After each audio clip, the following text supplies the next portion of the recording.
The massive ship Horizon's Edge moved slowly through space toward the green planet below. Captain Jake Morrison stood on the bridge, watching the world that would become their new home.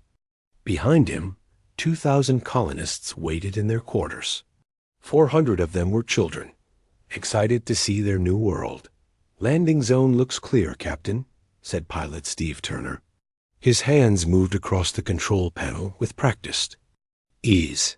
No signs of life down there." Jake nodded. After 3 years in space, everyone was ready to walk on solid ground again. The planet Kepler 442b had everything they needed: clean air, fresh water, and fertile soil. It seemed perfect. Dr. Lisa Carter walked onto the bridge. She was the chief medical officer and had been checking on the colonists all morning. "Everyone's healthy and ready for landing," she said with a smile. "The children are especially excited." Jake smiled back. The children had been through so much during the long journey. They deserved a safe place to grow up. "Take us down, Steve," he ordered. The ship shook gently as it entered the atmosphere.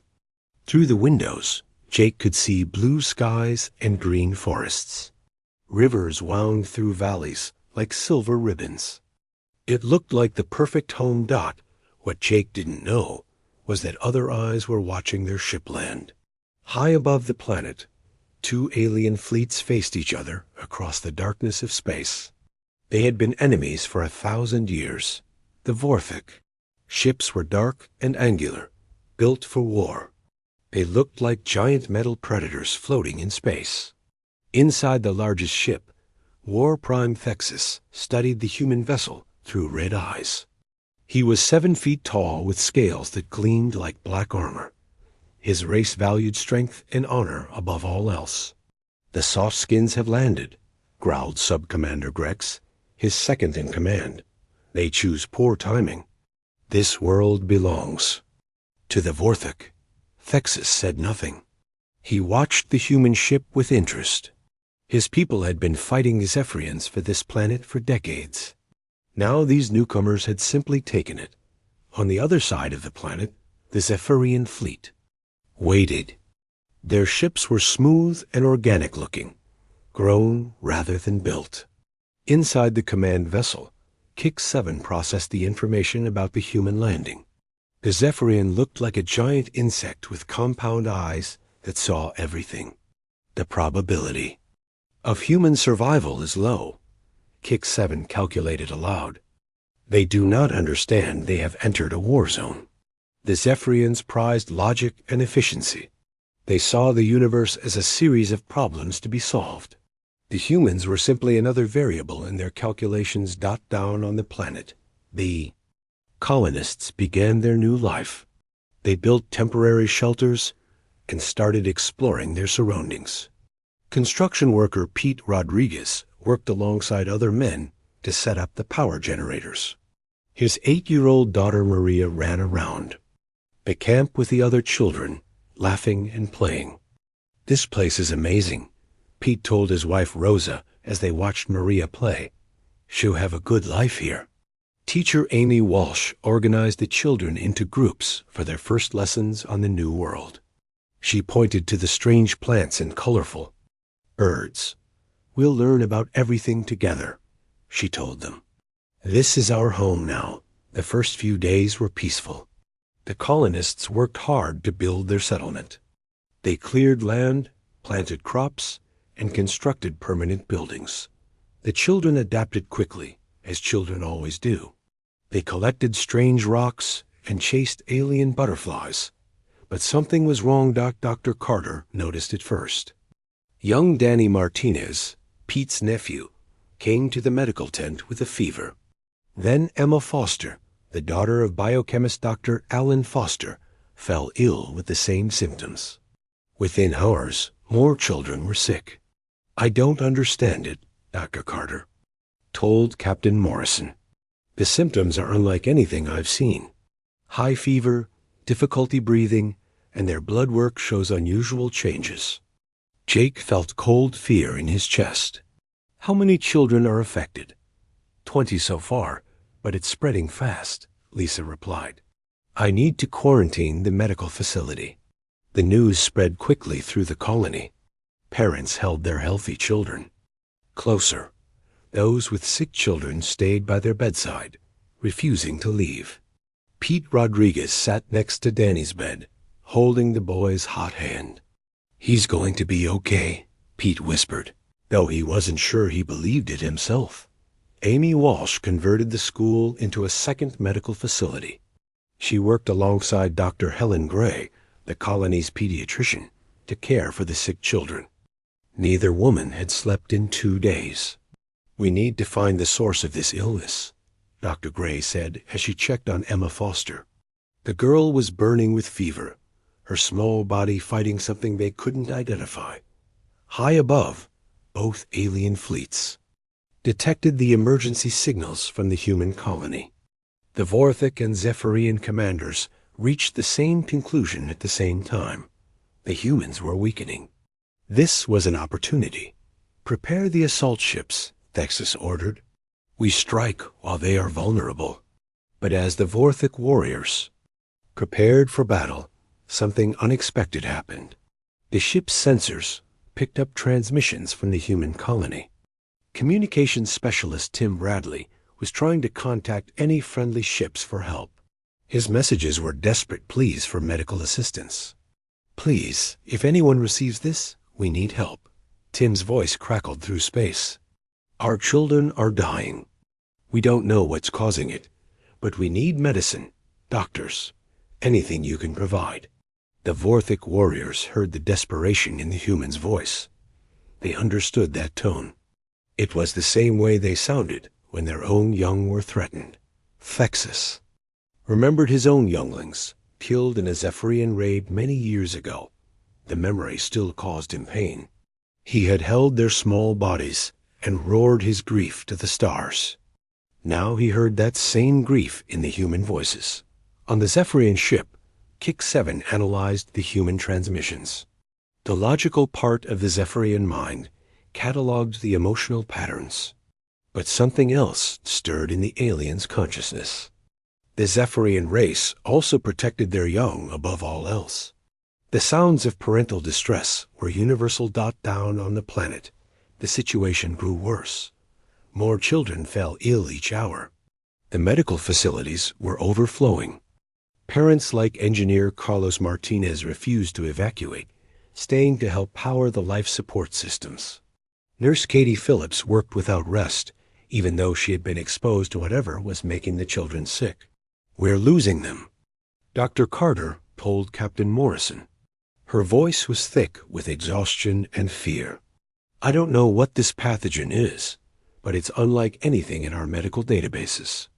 Jake watched through the window as parents carried their sick children to the medical tents.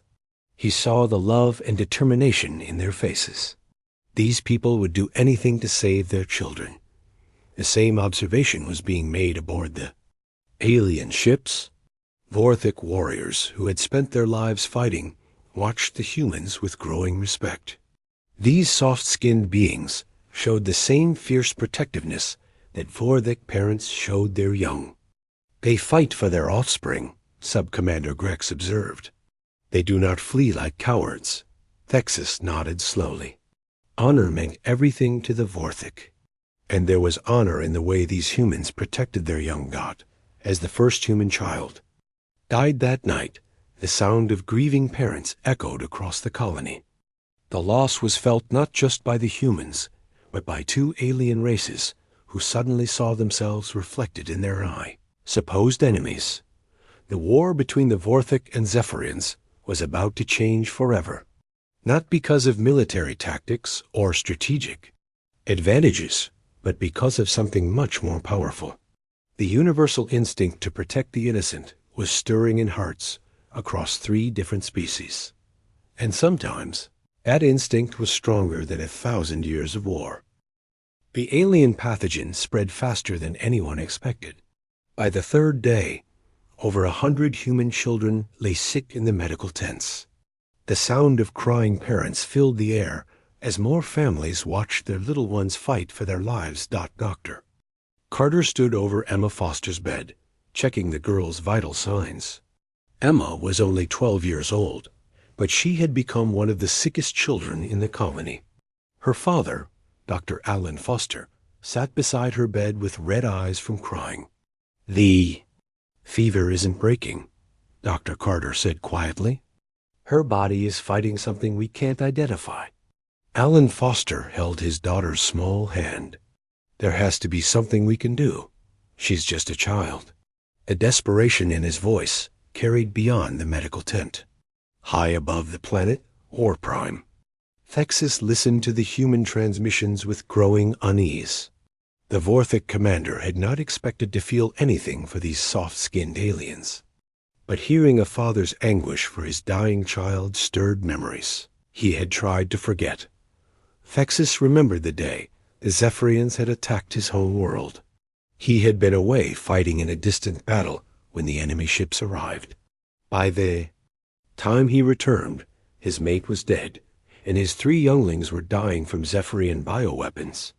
He had held them as they took their last breaths, promising them that their deaths would be avenged. That was 20 years ago. The memory still burned in his chest like molten metal. "War Prime," Sub-Commander Grex said, interrupting his thoughts. "The assault ships are ready.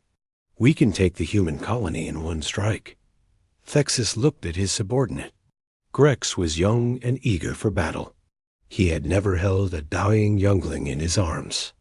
"Continue monitoring their transmissions," Thexus ordered. "I want to understand what we're facing." Grex looked confused, but obeyed.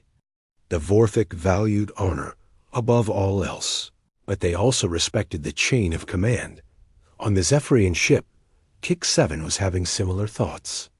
The Zephyrian's logical mind processed the human emotional patterns with growing fascination. In their collective consciousness, the Zephyrians shared all experiences. When one of their young was threatened, the entire hive felt the distress. The human transmissions showed the same protective instincts, but individualized. Each parent fought for their own child with desperate intensity. It was inefficient by Zephyrian standards, but strangely moving. "Hive mind," spoke Synthesis Node Zach, the ship's bioanalyst. "The human behavior patterns match our own protective responses.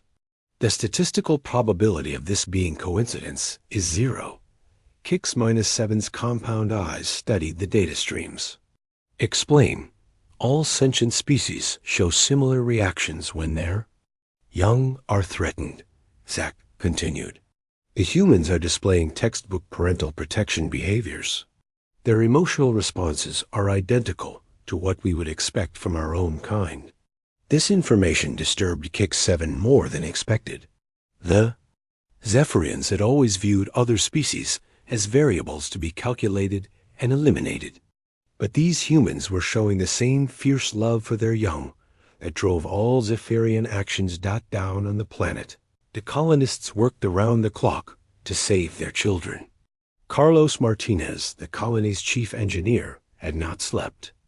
In 3 days, he kept the power running to the medical facilities, knowing that any interruption could mean death for the sick children. "Carlos, you need to rest," his wife Elena said, bringing him food. "You're going to collapse." "I can't," Carlos replied, his hands shaking as he adjusted the power settings. "These machines are keeping Danny and Emma alive. If the power fails, He didn't finish the sentence. He didn't need to. Elena understood. Their own son Miguel was healthy so far, but that could change at any moment. Nurse Katie Phillips moved between the beds like a ghost. She had been working non-stop since the outbreak began. Her uniform was stained with sweat and medicine. Several doctors had ordered her to rest, but she refused to leave the children. "Katie, please," Dr. Helen Gray said gently. "You've been exposed to whatever is making them sick. You need to think about your own health." Katie looked at the rows of sick children. "These kids need me. I can't just abandon them." Dr. Gray understood. She felt the same way. Every medical professional in the colony was working beyond their limits. They were driven by something deeper than duty. They were driven by the need to protect the innocent. This dedication was being observed by both alien fleets. The Vorthic warriors watched the humans with growing respect. These beings might be physically weak, but their spirits were strong. They showed the same fierce loyalty to their young that Vorthic parents displayed. They do not flee, observed Warrior Cast Vex, the ship's medical officer. Even when death approaches, they stand guard over their offspring. Thexus nodded. It is honorable. The word felt strange in his mouth. For 1,000 years, the Vorthic had seen other species as prey or obstacles. But these humans were showing qualities that the Vorthic respected. They were showing courage in the face of death. On the Zephyrian ship, similar observations were being made. Kix-7 watched as human parents took turns staying awake to watch over their sick children. The efficiency was poor, but the emotional logic was sound. No parent wanted to risk their child dying alone. The humans are demonstrating optimal parental behavior, Synthesis Node Zach reported. They are prioritizing offspring survival over their own welfare. This is expected, Kix-7 said slowly. All intelligent species protect their young. But even as the Zephyrian said it, something had changed. For the first time, these aliens were not just variables in a calculation. They were parents fighting for their children's lives. The breakthrough came on the 4th day. Dr. Carter and her team had been working around the clock to understand the pathogen. They had run every test they could think of, but the disease remained a mystery. It's not viral or bacterial, Dr. Carter explained to Captain Morrison. It's something we've never seen before, almost like it's designed to target young immune systems specifically. Amy Walsh, who had been helping in the medical tents, looked up from where she was caring for a sick child. Could it be something from the planet itself? Something that was dormant until we arrived? Dr. Carter frowned. That's possible. But why would it only affect children? The answer came from an unexpected source. Both alien fleets had been monitoring the human medical discussions. The Vorthic medical officer, Healer Cast Vex, had been comparing the human symptoms to diseases in their own medical databases. War Prime, Vex said urgently, the human pathogen. I have seen something similar before. Vexus turned to his medical officer. Explain. 20 years ago, during the siege of Kepler 440, some of our younglings became ill with similar symptoms. We assumed it was a Zephyrian bioweapon, but now I'm not certain. On the Zephyrian ship, Synthesis Node Zach was reaching the same conclusion. Hive mind, I have found records of similar illnesses in our medical archives. 3 colonies have reported comparable symptoms in our young over the past 50 years. Kix-7 processed this information rapidly. All 3 colonies were uncontested. Border regions, the same region where we are now. The implications were staggering. If both species had encountered this pathogen before, it wasn't a weapon created by either side. It was something else entirely. Something that threatened all their young down on the planet. The situation was becoming desperate. More children were dying each day. The medical facilities were overwhelmed. Parents like Pete Rodriguez sat by their children's beds, holding their hands and whispering prayers. Stay with me, Danny, Pete whispered to his nephew. Your mama is coming to see you soon. You have to stay strong. But Danny's fever was getting worse. His breathing was shallow and labored. Dr. Carter checked his chart and shook her head sadly. They were losing him. The sound of grieving parents reached both alien fleets. For the first time in 1,000 years of war, Vorthic and Zephyrian commanders found themselves feeling the same emotion. They felt sympathy for their enemies. War Prime, Sub-Commander Grex said quietly. The humans ... they fight as we would fight. They protect their young as we protect ours. Thexus looked at his subordinate. Grex had younglings of his own back home. The young warrior was beginning to understand what his commander had realized days ago. These humans were not so different from them. Yes, Thexus said simply. They do. On the Zephyrian ship, similar conversations were taking place. Kix-7 found that the collective consciousness was being affected by the human broadcasts. The entire hive mind was feeling emotions that were usually reserved for their own kind. The humans are demonstrating universal parental behaviors, Kix-7 announced to the collective. They are protecting their offspring with the same dedication we show to our own young. The response from the hive mind was immediate and unexpected. For the first time in their recorded history, the Zephyrians felt empathy for another species. The humans were no longer just variables in their calculations. They were parents, fighting the same fight that drove all Zephyrian actions. As the night fell over the human colony, both alien fleets faced the same realization. The beings they had been preparing to attack were not enemies. They were parents, just like them. They were fighting to protect their children, just like any Vorthic or Zephyrian would do. The war between the two alien races was about to change. Forever. Not because of military strategy or political necessity, but because of something much more powerful. The U. The emergency signal arrived at dawn on the 5th day. War Prime Thexus was studying the human colony's medical reports when his communications officer burst into the command chamber. War Prime, urgent message from the home fleet, the officer sighed, his scales pale with fear. The younglings on Vorthic Prime are falling ill. The symptoms match what we've observed in the human children. Thexus felt his blood turn to ice. His people's most sacred duty was protecting their young. If the pathogen had reached their home world, everything had changed. How many? He demanded. Thousands, War Prime. The illness spreads faster among our younglings than it did among the humans. Healer Cast Vex believes it's the same pathogen, but mutated to affect our biology. Across the void of space, Kix-7 was receiving similar reports. The Zephyrians' compound eyes reflected the horror in the data streams flooding the ship's systems. 3 nursery colonies had reported massive outbreaks among their young. The collective consciousness was screaming in shared agony. Hive mind. The pathogen has reached our nursery worlds, Synthesis Node Zach reported. The young are dying at unprecedented rates. The collective estimates 60% mortality if no cure is found.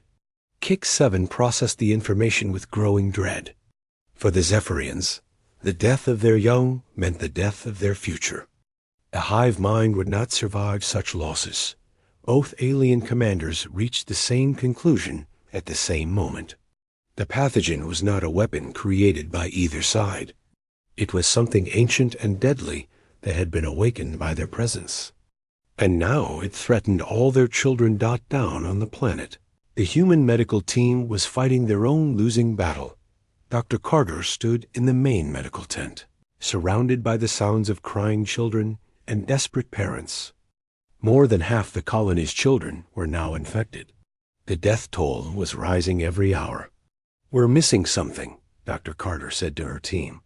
This pathogen is unlike anything in our databases. It's almost like it was designed to target the young specifically. Dr. Alan Foster looked up from his daughter's bedside. Emma was barely conscious, her fever reaching dangerous levels. Could it be terraforming technology? Something left behind by another species? The suggestion made. Dr. Carter paused. That's actually possible. If this planet was prepared for colonization by a silicon-based species, the terraforming organisms might see carbon-based life as a threat to eliminate. But why target children first? Asked Dr. Helen Gray. Because they have the most adaptable immune systems, Dr. Carter realized. If you wanted to eliminate a species, you'd start with the young. Their deaths would prevent future generations. The conversation was being monitored by both alien fleets. The implications were staggering. If this was indeed ancient terraforming technology, it wouldn't discriminate between human, Vorthic, or Zephyrian children. It would kill them all. War Prime Fexus made a decision that would have been impossible just days before. He opened a communication channel to the human colony. His warriors stared at him in shock. Never in their history had a Vorthic commander contacted an alien species for anything other than demands of surrender. "This is War Prime Fexus of the Vorthic Dominion," his voice growled through the colony's communication system. "I wish to speak with your leader." Captain Morrison was in the medical tent when the message arrived. The exhausted captain looked at communications specialist Tim Bradley in confusion. "Are they surrendering?" "I don't think so, Captain," Tim replied. "The tone doesn't sound hostile." Jake activated the reply system. "This is Captain Morrison of the human colony. What do you want?" "Your young are dying," Fexus said bluntly. "So are mine. I believe we face a common enemy." The words hung in the air like a challenge to everything both species believed about each other. In the medical tent, parents stopped their conversations to listen. Dr. Carter moved closer to the communication console. "You're saying your children are sick too?" Jake asked. "The pathogen has spread to our home worlds," Fexus confirmed. "My medical officer believes it is the same disease that affects your offspring. If we are to save our young, we must work together." Before Jake could respond, another voice joined the conversation. Kick 7's mechanical tones filled the tent as the Zephyrian commander opened his own communication channel. "This is Kick 7 of the Zephyrian Collective," the alien voice said. "Our young are also dying. The pathogen shows no preference for species. It threatens all our children equally." The silence that followed was deafening. For the first time in 1,000 years, representatives of 3 different species were talking to each other without violence. And it was happening because their children were dying. "What are you proposing?" Jake asked carefully. "A temporary alliance," Fexus said. "We share our medical knowledge and work together to find a cure. When our young are safe, we can return to our war." "The logical approach," Kick 7 agreed. "Our species have been fighting for centuries. But if all our young die, there will be no future generations to continue the conflict." Dr. Carter stepped forward. "Captain, we need their help. Our medical databases are limited. If they have information about this pathogen, it could save lives." Jake looked around the medical tent. He saw Emma Foster fighting for her life, Annie, Martinez burning with fever, and dozens of other children depending on them for survival. The decision was easy. "Agreed," Jake said, "but this alliance is only for finding a cure. Once our children are safe, we'll discuss what comes next." The first meeting took place in the colony's school building. The irony was not lost on anyone. They were meeting in a place designed for children, surrounded by empty desks and colorful artwork created by the same young ones who are now fighting for their lives. Dr. Carter represented the humans, along with Dr. Alan Foster and Dr. Helen Gray. The Vorthic sent healer Kost Vex, a massive alien whose scales marked him as a medical specialist. The Zephyrian delegation included synthesis node Zach, whose multiple eyes could process medical data at incredible speeds. "The pathogen targets the young because their immune systems are still developing," Vex explained in his deep, rumbling voice. "It mimics beneficial bacteria until it reaches critical mass and attacks the nervous system. Our analysis confirms this," Zach added, his mechanical voice translating complex Zephyrian concepts. "The organism appears to be synthetic, designed for a specific purpose." Dr. Carter shared the human theory about terraforming technology. If this was left behind by an extinct species, it might be programmed to eliminate carbon-based life forms, to make room for silicon-based colonists. The 3 medical teams worked through the night, sharing data and comparing symptoms. Despite their different biologies, the pathogen affected all three species in similar ways.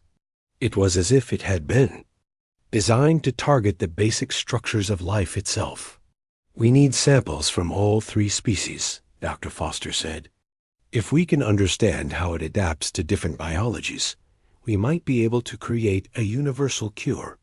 The work was complicated by the fact that the three species had completely different medical technologies. Vorthic medicine focused on regeneration and healing. Zephyrian medicine was based on collective biological processing. Human medicine emphasized individual treatment and adaptation. "We must combine our approaches," Vex said. "The pathogen is too complex for any single species to defeat alone." As the medical teams worked, their respective leaders waited anxiously. War Prime Fexus paced the bridge of his ship, listening to reports from the medical team. For the first time in his military career, he was more concerned about healing than fighting. "War Prime," Sub-Commander Grex said quietly. "The warriors are confused. They don't understand why we're helping our enemies." Fexus looked at his subordinate. "Tell them we're not helping our enemies. We're helping parents who are fighting for their children. That is something any Vorthic can understand." On the Zephyrian ship, Kick 7 was dealing with similar issues. The collective consciousness was struggling to process the concept of cooperation with other species. But the overriding imperative to protect their young was stronger than their logical objections. "The alliance is temporary," Kick 7 announced to the collective. "We will save our young, then return to our established behavioral patterns." But even as the Zephyrian said it, both commanders knew something fundamental had changed. They had seen their enemies as parents, desperate to save their children. That knowledge couldn't be erased once the crisis was over. Down on the planet, the first breakthrough came from an unexpected source.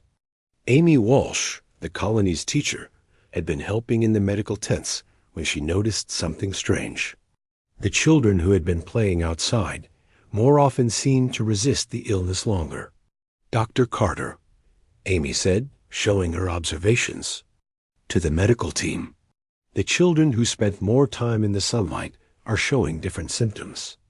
They're still sick, but not as severely." Dr. Carter studied the data. "You're right. There's definitely a correlation. But what could sunlight have to do with it?" The answer came from synthesis node ZAC, ultraviolet radiation. "The pathogen may be weakened by specific wavelengths of light." "That fits with the terraforming theory," Dr. Foster added. "If this was designed for a planet with a different sun, it might not be fully adapted to our solar radiation." The combined medical team worked frantically to test this theory. They exposed pathogen samples. The first experimental treatment showed promise, but it wasn't enough. Emma Foster's fever broke temporarily, but returned within hours. Danny Martinez showed slight improvement, then worsened again. The pathogen was adapting faster than anyone had expected.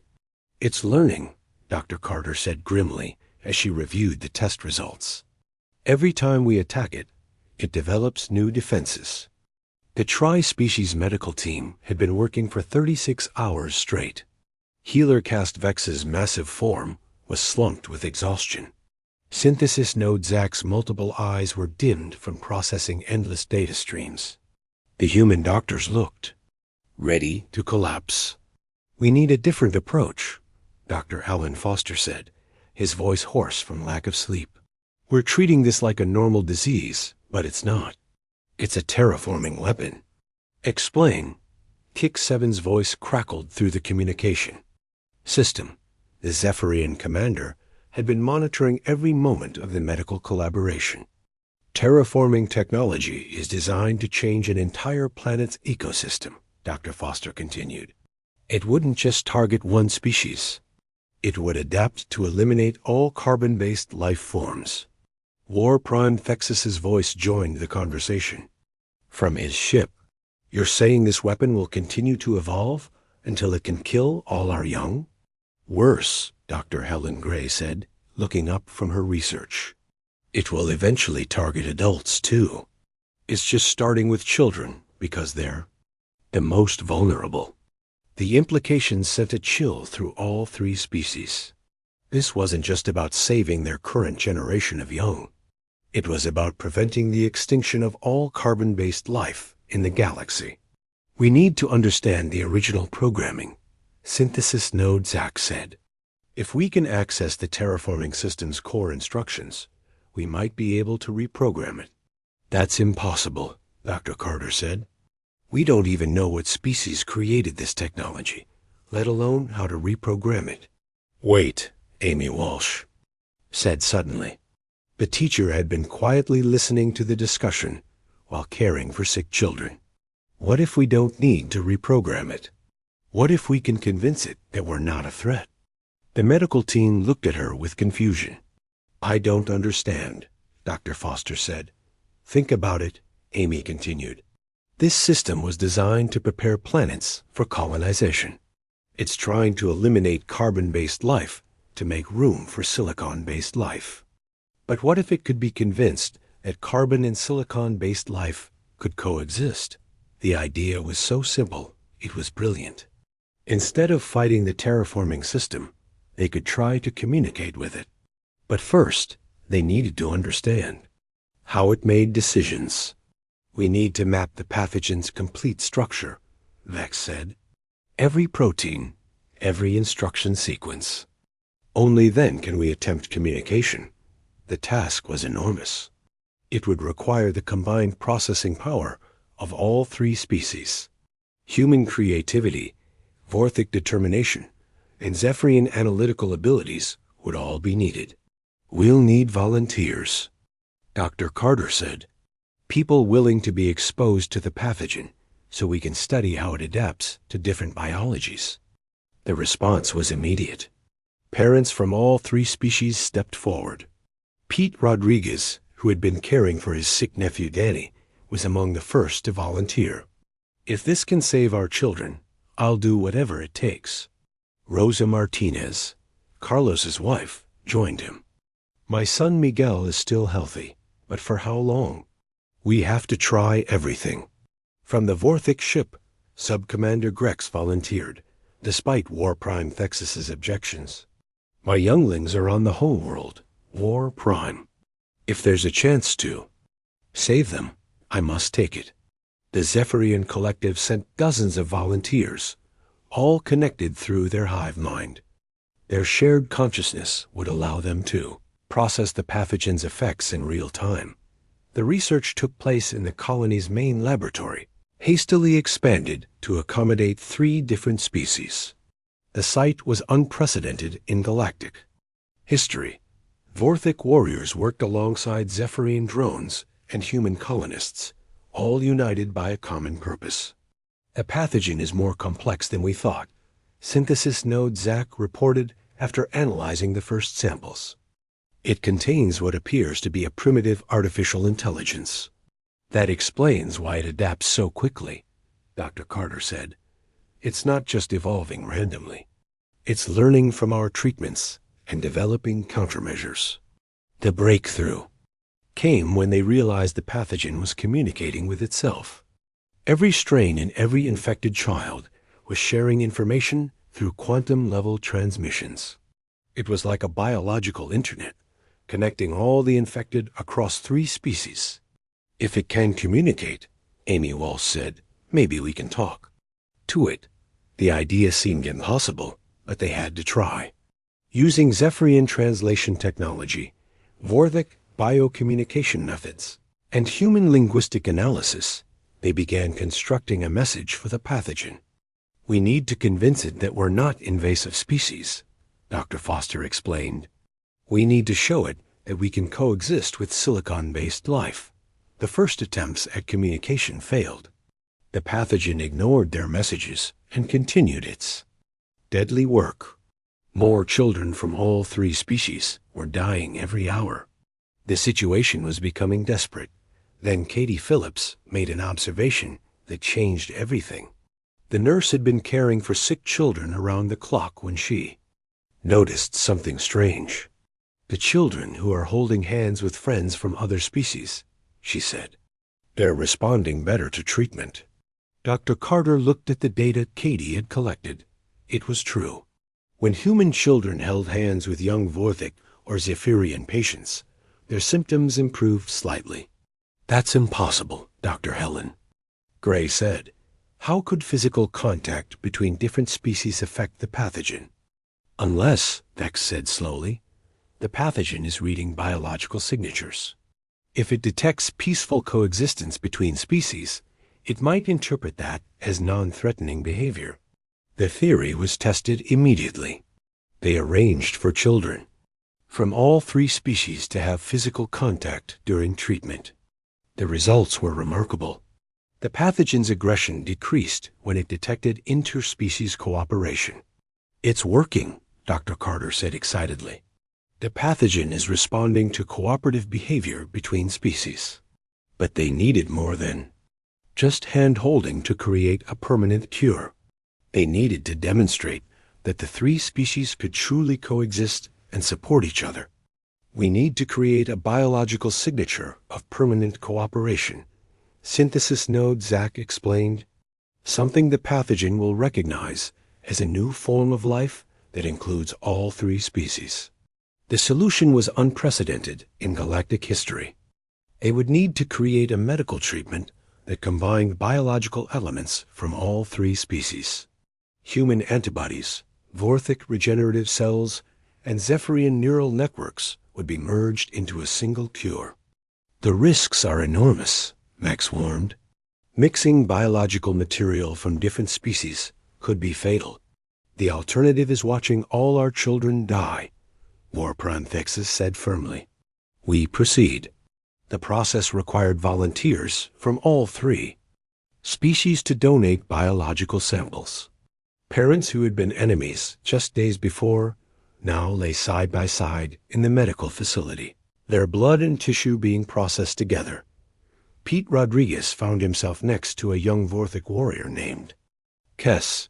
They couldn't speak each other's languages, but they understood each other perfectly. Both were fathers fighting for their children's lives. Your younglings will survive, Kess said in broken human language, placing a scaled hand on Pete's shoulder. We fight together now. Elena Martinez, lying on a nearby bed, was donating plasma. Alongside a Zephyrian drone called Hum-9, the insectoid alien's compound eyes reflected her own determination to save their young.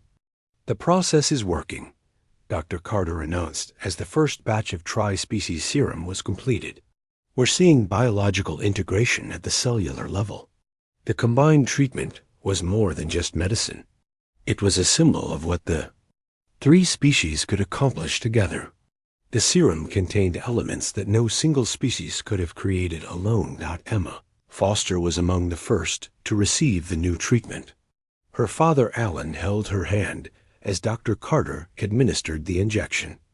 Around them, parents from all 3 species watched their own children receive the same cure. This better work, Alan whispered, his voice thick with emotion. The response was immediate and dramatic. Emma's fever began to break within minutes. Her breathing became easier. The monitors showed her vital signs stabilizing for the first time. In days, across the medical facility, similar improvements were happening. Danny Martinez opened his eyes and smiled at his Uncle Pete. Young Vorthic patients began showing signs of recovery. Zephyrian larvae stopped their distressed movements and became calm. It's working, Dr. Helen Gray said, tears streaming down her face. The pathogen is retreating. But the real test came when they monitored the pathogen's behavior. Instead of fighting the treatment, the artificial intelligence began to change its programming. It was learning that the 3 species could coexist peacefully. The pathogen is rewriting itself.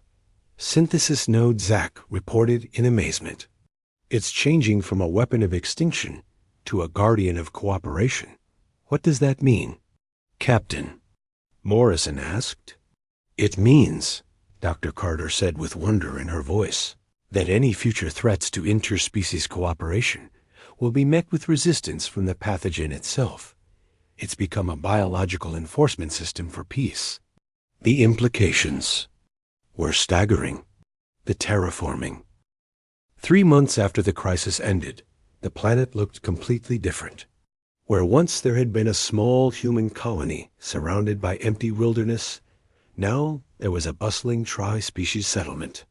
Ships from all 3 civilizations arrived daily, bringing families eager to join the first peaceful community in galactic history. Captain Morrison stood on the observation deck of the new administrative building, watching children from 3 different species play together in the central park. Human children ran alongside young Vorthik, while Zephyrian larvae crawled through specially designed playground equipment. The sight still amazed him. "Hard to believe this all started with a disease," said Dr. Carter, joining him at the window. She had been appointed as the head of the Tri-Species Medical Council, coordinating health services for the growing population.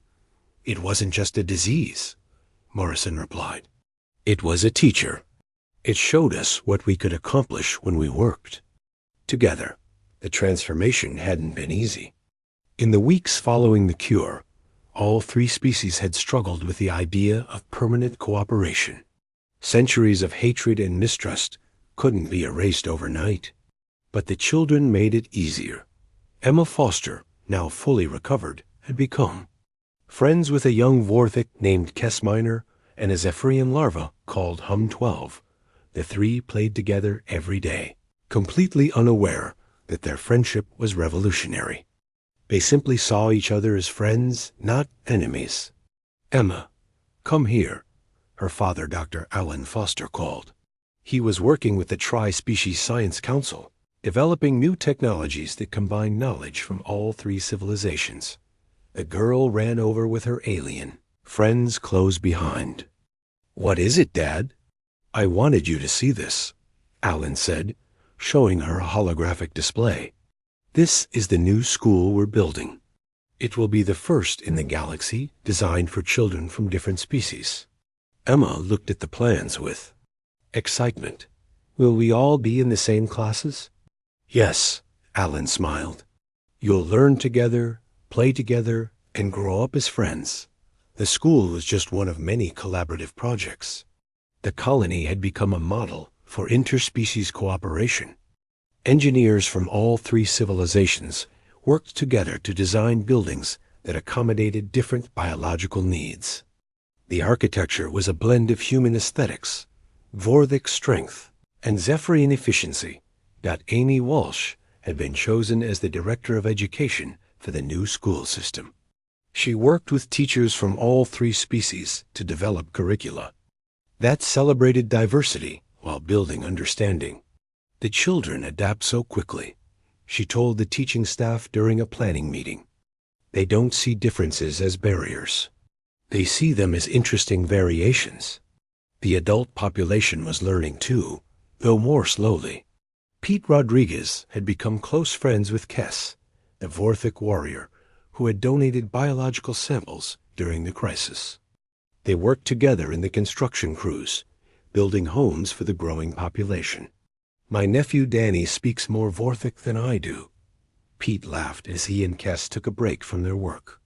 "Yesterday, I caught him trying to teach Hum-12 how to throw a baseball."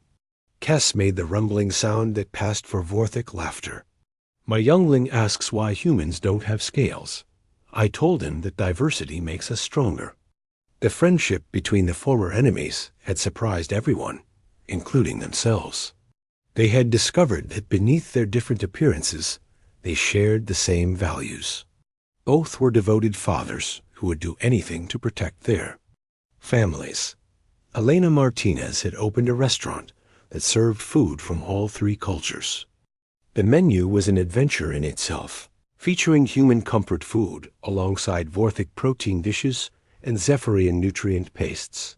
It had become the unofficial meeting place for the colony's diverse population. "At first, I was terrified of alien food," Elena admitted to her customers. "Now I'm creating fusion dishes that nobody has ever tried before." The restaurant was always full, with families from different species sharing meals and stories. Children who couldn't pronounce each other's names still found ways to communicate through gestures and drawings. The success of the colony attracted attention from across the galaxy.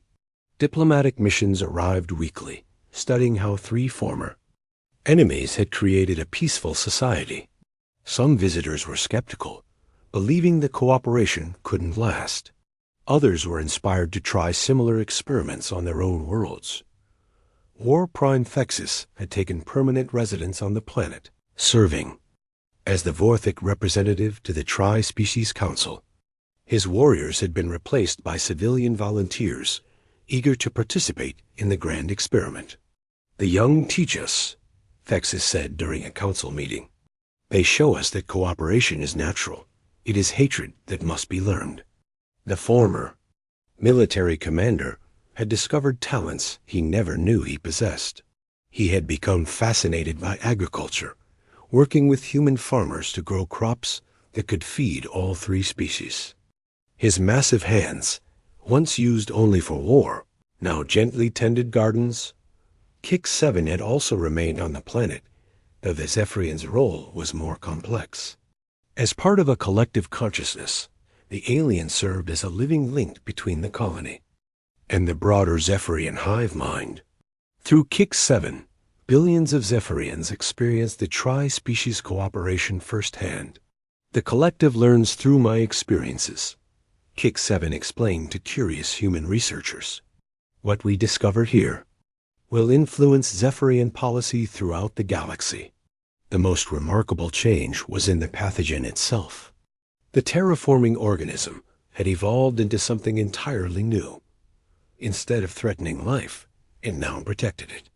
Any attempt at violence between species triggered an immune response that encouraged cooperation instead.